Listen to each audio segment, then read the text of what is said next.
कुरुंदवाड प्रकरणाची एफडीएच्या वरिष्ठ अधिकारी यांच्याकडून गंभीर दखल। एफडीएची 2 विशेष पथकं शिरोळ तालुक्यात दाखल। भेसळयुक्त खवा, पेढे उत्पादक आणि हॉटेल्सवर होणार सर्जिकल स्ट्राईक। गोपनीय अहवाल तयार करण्याचे काम युद्धपातळीवर सुरू।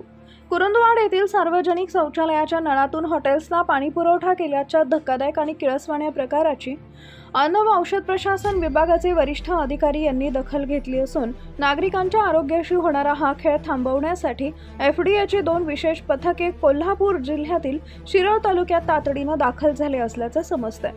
मिळालेल्या माहितीनुसार शिरोळ तालुक्यात यापूर्वीही भेसळ दूध, खवा, पेढे आदी उत्पादकांवर कारवाई झाली आहे। सध्या कुरुंदवाड येथील हॉटेलमध्ये वापरण्यात आलेले शौचालयातील उघडकीस आलेला पाण्याचा गंभीर प्रकार, या सर्व गंभीर घटनांची तसेच संपूर्ण परिसरातील भेसळयुक्त खवा, पेढे उत्पादक आणि नियमबाह्य पद्धतींचा वापर करणाऱ्या हॉटेल्सची गोपनीय माहिती गोळा करून या सर्व गैरप्रकारांवर एक विस्तृत आणि गोपनीय अहवाल तयार करण्याचे काम सध्या युद्धपातळीवर सुरू असल्याचे समजते।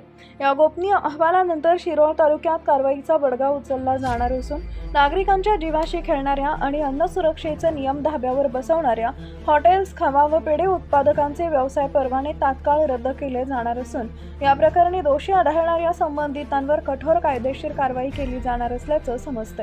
त्यामुळे भेसळखोर आणि नियमबाह्य हॉटेल चालकांवर आता चांगलाच चाप बसणार असल्याने भेसळखोरांचे धाबे दणाणले आहेत। आमच्या प्रतिनिधींचा पाहत रहा CK24 न्यूज।